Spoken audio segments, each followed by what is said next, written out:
교도관이 딱 한마디를 흘렸는데 정작 살 확률이 2배로 뛴 사람은 그 말을 들은 내가 아니었습니다. 이 이야기엔 무서운 공식이 없습니다.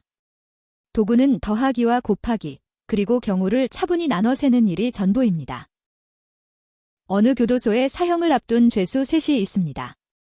편의상 A, B, C라고 부르겠습니다. 주지사가 자비를 베풀어 셋 중 딱 한 명만 무작위로 사면하기로 했습니다. 셋의 가능성은 똑같이 3분의 1입니다. 누가 뽑혔는지는 이미 정해졌지만 발표는 내일 아침, 결과를 아는 사람은 오직 교도관 한 명뿐입니다. 밤새 잠 못 이루던 A가 교도관을 붙잡고 부탁합니다. B와 C 중 처형될 한 명의 이름만 알려달라고요. 교도관은 잠시 망설이다가 입을 엽니다. B는 처형됩니다. 그 말에 A는 쾌재를 부릅니다. 살 후보는 나와 C 둘뿐이니 내 확률이 3분의 1에서 2분의 1로 올랐다고요. 그런데 놀랍게도 A가 살 확률은 조금도 오르지 않았습니다. 여전히 3분의 1입니다. 정작 2배로 뛴 사람은 그 자리에 없던 C였습니다. 오늘 우리는 경우를 나눠 세는 일로 이 황당한 결론을 파헤칩니다. 정답을 미리 봐버리면 재미가 반이죠. 딱 한 문제만 머릿속으로 답을 정하고 넘어가 보세요. 셋 다 3분의 1에서 출발했고 교도관은 B가 처형된다고 답했습니다. 이제 A가 살아남을 확률은 얼마일까요? 거의 모두가 이렇게 생각합니다. B가 죽는 게 확정됐으니 살 후보는 A와 C 둘, 그러니 반반, 2분의 1이라고요. 무척 그럴듯합니다. 그런데 정답은 다릅니다. A는 여전히 3분의 1, C는 3분의 2입니다. B가 무대에서 빠졌는데도 A의 확률은 1mm도 안 오르고 C 혼자 2배로 무거워졌습니다. 머리가 좋고 나쁘고의 문제가 아닙니다. 이 문제는 우리 직감이 구조적으로 헛디디도록 짜여 있습니다. A의 추론에는 함정이 하나 숨어 있습니다. 서로 다른 두 가지를 슬그머니 같은 것으로 취급한 겁니다. 하나는 B가 처형된다는 사실, 다른 하나는 교도관이 하필 B를 골라 말했다는 사실. 둘은 전혀 다릅니다. B가 처형된다는 것 자체는 새 소식이 못 됩니다. B와 C 중 적어도 한 명은 반드시 처형될 게 정해져 있었으니까요. 어차피 들을 말은 A 자신의 운명은 못 바꿉니다. 그래서 A의 3분의 1은 꿈쩍하지 않습니다. 다만 정보가 없다는 건 A의 운명에 대해서만 참입니다. 교도관의 대답엔 진짜 정보가 들어있어요. 다만 그 정보가 향하는 곳이 A가 아니라 C일 뿐입니다. 이 비대칭이 이 문제의 심장입니다. 둘 남았으니 반반이라는 셈은 왜 틀렸을까요? 경우가 둘이라고 두 경우의 가능성이 똑같이 반반인 건 아니기 때문입니다. 곧 세어보겠지만 C가 사면인 세상은 A가 사면인 세상보다 교도관이 B라고 말할 일을 2배 더 만들어냅니다. 그러니 B라는 대답을 듣고 나면 그 뒤에 C가 서 있을 가능성이 A보다 2배 큰 겁니다.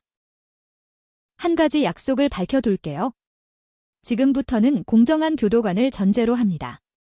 사소해 보이지만 전혀 사소하지 않습니다. 말로 옥신각신하는 대신 일어날 수 있는 모든 경우를 손으로 펼쳐놓고 세어봅시다. 가장 정직한 방법입니다. 첫째, A가 사면인 경우 확률 3분의 1, B와 C가 둘 다 처형이라 교도관은 동전을 던져봐는 뒤 반은 C라고 답합니다. 그러니 A가 사면이면서 B라고 답하는 경우는 3분의 1의 절반, 곧 6분의 1입니다. 둘째, B가 사면인 경우 B는 처형 대상이 아니니 교도관은 B를 댈 수 없고 무조건 C라고 답합니다. 셋째, C가 사면인 경우 같은 논리로 교도관은 무조건 B라고 답합니다. 이 경우는 쪼개지지 않고 통째로 6분의 2입니다. 이제 실제 대답 B에 집중합시다. B가 나올 수 있는 경우는 딱 둘, A쪽 6분의 1과 C쪽 6분의 2입니다. C쪽이 A쪽에 정확히 2배 위 2를 1대2로 나누면 A는 3분의 1, C는 3분의 2가 됩니다. 이 셈을 한눈에 봅시다. A 갈래는 동전 때문에 둘로 갈라져 왼쪽 그림엔 모두 4경우가 펼쳐집니다. 왼쪽 노란 막대 두 개가 교도관이 B라고 답할 수 있는 세상인데 키가 다릅니다. A쪽은 동전에 깎여 6분의 1, C쪽은 통째로 6분의 2입니다. B라는 대답을 들은 순간 우리는 이 두 막대 중 한 세상에 있고 C쪽이 2배니 C가 사면일 가능성이 2배입니다. 오른쪽 그림. 말하기 전엔 셋 다 3분의 1, B는 처형이라는 말 뒤엔 B가 0, A는 3분의 1 그대로, C가 3분의 2로 솟습니다. 초록 화살표가 말하듯 B가 쥐던 몫은 반반 갈리는 게 아니라 오롯이 C 한 사람에게 흘러갑니다. 이걸 조건부 확률로 적어도 하는 일은 노란 막대 두 개 키를 비교한 것과 똑같습니다. A가 사면이면 B라고 할 확률은 절반, C면 1, B면 0 D걸 분모에 다 더하고 A의 몫을 나눕니다. 분모, 즉 교도관이 B라고 말할 전체 확률은 정확히 2분의 1, C는 분자만 3분의 1로 바뀌어 3분의 2가 나옵니다. 숫자로는 확인했지만 가슴으로는 아직 왜 하필 C에게만 하는 의문이 남죠. 그림 하나를 더 그려보겠습니다. 사면받을 권리를 나눠준다고 상상해보세요. A에게 3분의 1, 나머지 3분의 2는 B와 C가 함께 쓰는 바구니 하나에 담깁니다. 교도관이 B는 처형이라며 손을 넣은 곳은 B와 C의 바구니입니다. A 바구니엔 손끝도 안 댔죠. 그러니 A의 3분의 1은 처음 그대로. 그럼 B와 C 바구니의 3분의 2는요? 증발하지도 옆 바구니 A에게 건너가지도 않습니다. 같은 바구니에 남은 단 한 사람, C가 그 3분의 1을 통째로 물려받습니다. A는 애초에 다른 봉투였으니 한 푼도 못 받는 것입니다. 다른 각도로도 짚어볼게요. C는 원래 교도관이 지목할 수도 있던 후보였는데 불리지 않고 살아남았습니다. 불릴 수 있었는데 안 불렸다는 것, 이게 C의 행운의 증거입니다. 반면 A는 처음부터 자기 이름을 질문에서 빼버렸습니다.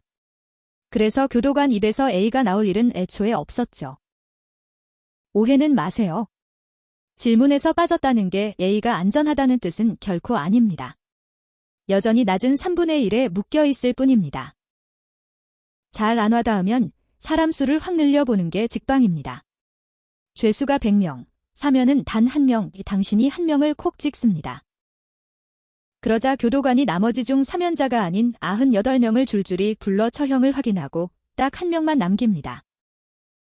이제 후보는 둘, 아무 정보 없이 처음 찍은 당신은 100분의 1, 교도관이 끝까지 남겨둔 그 1명은 무려 100분의 99입니다.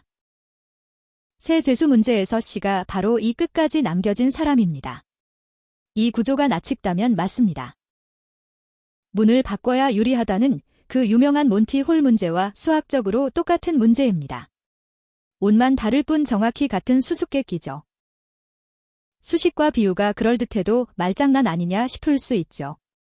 그럴 땐 가장 확실한 방법, 그냥 진짜로 수없이 해보는 겁니다.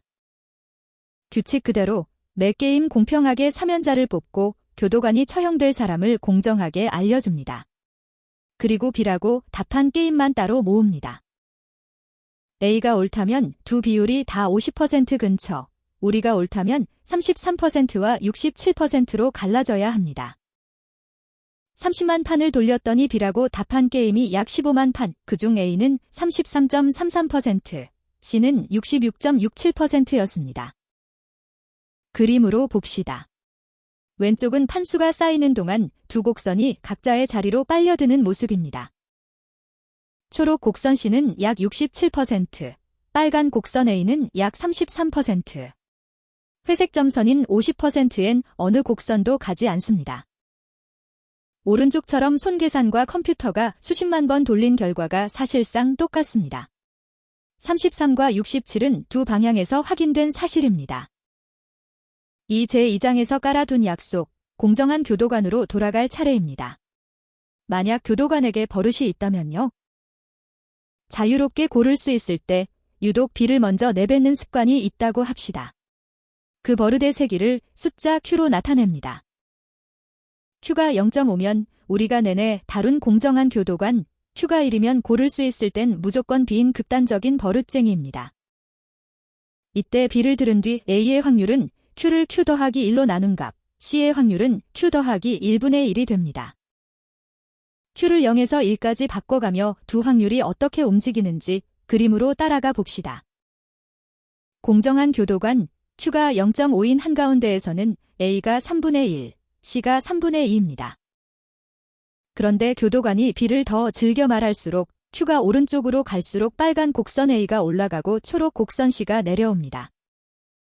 그리고 Q가 1인 극단에 이르러서야 비로소 두 곡선이 50%에서 만납니다. 다시 말해 A가 자신했던 반반은 교도관이 가장 편향됐을 때에만 우연히 맞는 답이었습니다. A는 그 극단을 상상하고 있었던 셈이죠. 여기서 가장 깊은 교훈이 나옵니다. 답을 가르는 것은 죄수가 아니라 정보를 주는 사람의 규칙입니다. 같은 말을 들어도 교도관의 습관에 따라 내 확률은 3분의 1일 수도 2분의 1일 수도 있습니다. 정보의 값은 내용만이 아니라 어떻게 골라졌는가에 달렸죠. 그럼 버릇쟁이 교도관이면 A가 운이 좋아진 걸까요? 함정이 있습니다. Q가 1인 교도관이 어느 날 C는 처형이라 말한다면요. 늘 B라고 하는 그가 C를 말했다는 건 B가 사면이라 어쩔 수 없던 경우뿐. 그러면 A는 0으로 곤두박질 칩니다.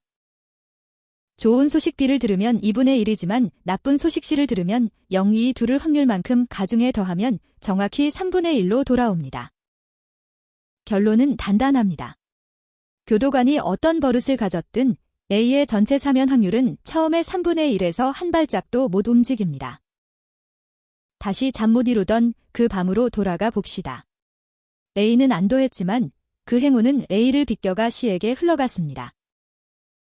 A의 착각을 무너뜨리는 데 쓴 도구는 딱 두 가지였습니다. B가 처형되는 건 어차피 정해진 일이라 새 소식이 아니었지만 하필 B를 골랐다는 사실은 C를 향한 진짜 정보였습니다.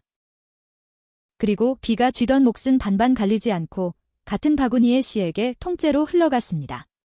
박사들조차 줄줄이 틀렸던 함정을 이걸로 무너뜨렸죠. 내력도 짧게. 새 죄수 문제는 1959년 마틴 가드너가 사이언티픽 아메리칸에 소개하며 널리 알려졌습니다. 뿌리는 더 깊어 1889년 조제프 베르트랑의 베르트랑 상자 역설과 수학적으로 같은 문제입니다. 재미있는 건 훨씬 친숙한 몬티 홀 문제가 오히려 한참 뒤에 나온 막내라는 점, 새 죄수 문제가 몬티 홀의 선배인 셈입니다. 수학이 무섭던 분이라면 오늘 이 하나만 가져가세요.